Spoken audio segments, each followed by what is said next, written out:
saiki ngono. Ni kendel kroyokan. Ha iya.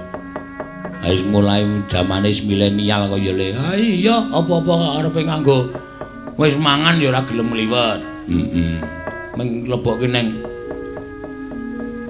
apa terus jenenge terus? Ambu ora ngerti aku. Dispenser. Dispenser ki banyu.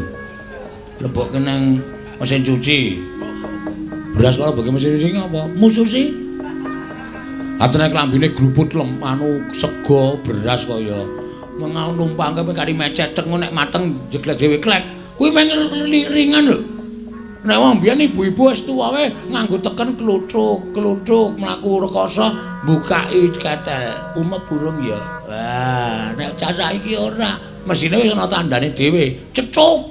Mateng kae wisan, wis ra menyat saka genggonan. Nggodhok wedange biyen ditileki. Heeh. Saiki mung kari ngenteni suarane.